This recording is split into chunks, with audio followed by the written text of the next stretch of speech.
Archive Story, Episode 1. I have felt for many years that our own worst enemy is our own competence. Yes, you heard that right, our own competence. For each area we grow more competent in, we drift away from relying on God's guiding hand. On page 45 of Priscilla Shirer's Elijah Bible Study book, Priscilla writes, God's people essentially rejected Yahweh as their primary source of provision. ... They began to believe that their ability to survive rested squarely in Baal's hands. ... Each month, the sky withheld rain was an unmitigated personal strike against the authority of Baal to control nature. That is a selection of sentences from that page. As I read this page, I felt the Holy Spirit substitute some of her words for me, which confirmed what I had known for years. God's people essentially rejected Yahweh as their primary source of provision. They began to believe that their ability to survive rested squarely in their own hands. Each month the sky withheld rain was an unmitigated personal strike against the authority of their own ability to control their environment. We can get pretty cocky in a study that talks about serving other gods like Baal. We know that we do not bow down to a graven image.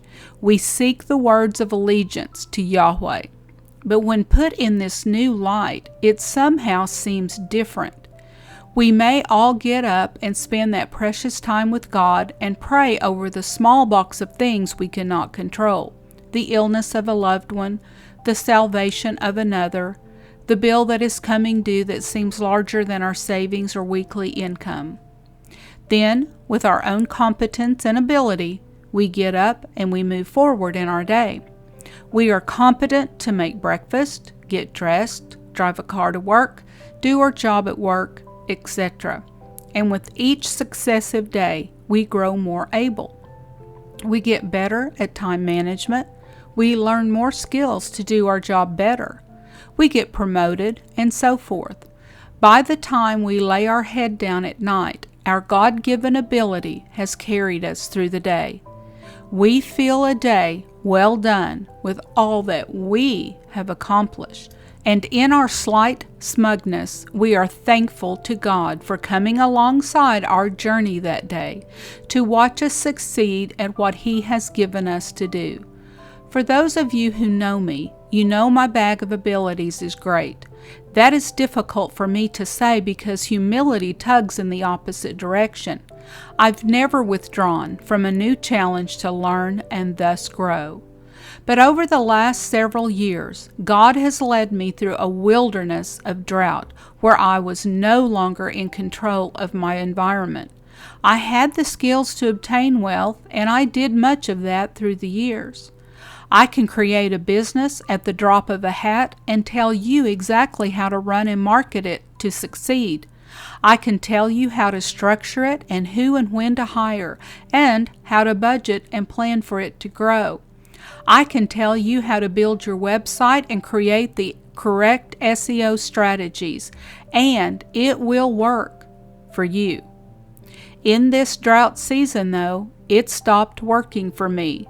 No matter what skills I pulled out of my bag of God-given tricks, I could not control my destiny. The skills, talents, and abilities no longer produced for me the way they always had. God had me in a complete place of dependency on Him all day, every day, for at least the last 7 years. The abilities that I had previously relied on, yes, probably even unconsciously worshipped, no longer bore fruit. There is much, much more to that story, but it is not the focus of my point here. However, it was necessary to bring this teaching of Elijah closer to home. As I was pondering all of this, God reminded me of a time in my life from decades ago. When my middle child, who is my only daughter, was 5, and I was getting her ready to start kindergarten, the main issue I had was getting her to let me teach her to tie her shoes. I kept wanting to show her how, but she kept refusing to let me show her. Every time she would pull away in defiance and tell me, "I'd do it myself," and then go through the motions just wadding up the laces pretending she had done it. Finally, the evening before the first day of school, I told her that if she couldn't tie her shoes, she could not go to school the next day. She never said a word. She just reached down and tied both of her shoes. I was gobsmacked. She had had the ability to tie her shoes for how long? When had she learned? Since she had the ability to tie them, then why didn't she? Why did she continually walk around with untied shoes until I stopped her and squatted down and tied them for her? Then I saw it. Rather than tie her own shoes with her own ability, she would rather have that small, intimate moment with me where I leaned in close to her and tied them for her. I am now challenged to stop tying all of my own shoes, but rather asking Father to lean in and tie them for me. In that way, I can experience a close, intimate action of leaning on my Father rather than my own ability. Let me challenge you to do the same. Throughout the day, let's stop amid our impressive abilities and lean on Father. It may surprise us when a new idea or a new skill emerges lovingly in that moment. Maybe a new way of doing something old, or maybe a lovingly intimate touch from our Father. I dare say that if we learn this new rhythm of living, then our lives will truly come to life vividly with an explosion of new wonder and joy that we have yet to realize. Thank you for listening.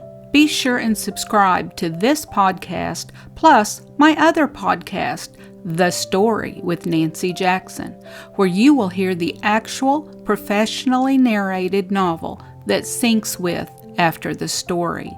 Link is in the notes.